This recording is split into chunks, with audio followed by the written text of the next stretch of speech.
Naalala ko pa noon, nung boss pa ako ng souvenir shop. Ang mean ko pa sa inyong dalawa.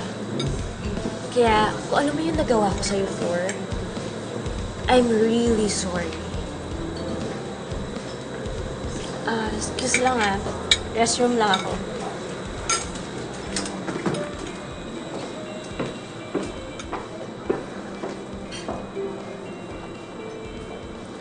Huwag mong sabihin sa akin na naniniwala ka doon sa drama ng babae nga.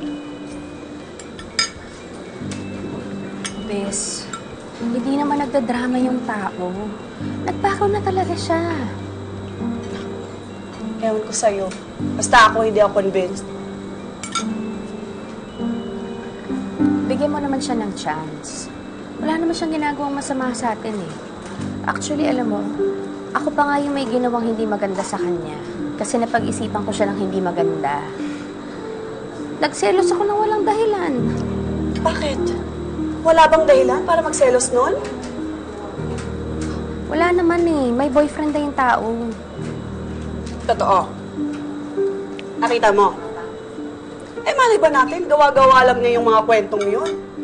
Bes, bakit ba ang hirap para sa'yo na paniwalaan na nagbago na siya? May boyfriend yung tao, walang reason, di ba? Bigyan mo naman siya ng chance. Hala ka.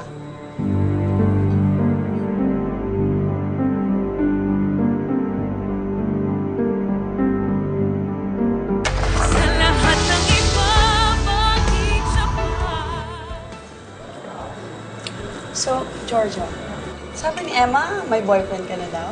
Yes. So, nasan siya ngayon? Ano name niya? Orlando name niya. Nasa New York siya nakatira. Oh, New York. So, wala po siya namin makita, no? Pwedeng hindi siya totoo. At pwedeng gawa-gawa mo lang yung mga kwento mo. Tama na. Ano bang problema ng kaibigan mo? Ikaw. Ikaw ang problema ko, Georgia. Akala mo ba nakakalimutan na namin yung mga ginawa mo dati? Hindi ako naniniwalang nagbago ka na.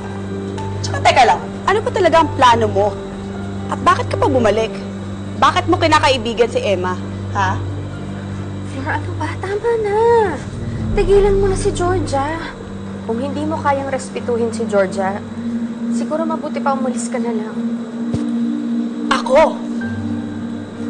Ako ang aalis? So, ibig sabihin, pinipili mo siya kaysa sa akin, Emma? Wala naman akong pinipili dahil wala naman akong dapat piliin dahil pareho kayong kaibigan. Ako, totoo mong kaibigan. Yan! Social media friend mo lang yan. Tsaka, please hindi kami magka-level. Sorry, Emma. Mukhang nakakagulo yata ako sa inyo. Siguro alis na lang ako. Hindi, actually, alam mo, hindi ka nakakagulo eh. Parang nakakagulo si Flor. So, ako pa ang kailangan umalis ngayon. Hindi ko sinabi yan. Wala akong sinasabi ng ganyan. Ikaw ang nagsabi niyan. Pwede ba tigilan na natin si Georgia? Excuse lang tumatawag kasi sa Orlando.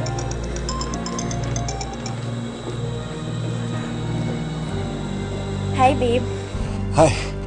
Babe, kamusta ka na? Namiss kita. I'm okay, pero mas nami-miss kita. I have good news for you.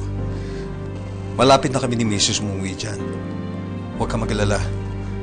Gagawa ko ng paraan para magkita tayo, okay? I can't wait, babe. O, nakita mo na. Sinabi ko sa'yo may boyfriend yung tao, di ba? Eh di may boyfriend.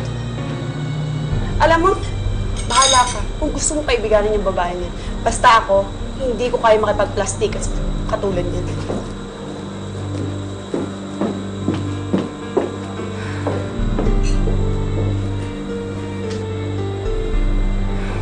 Oh, Emma.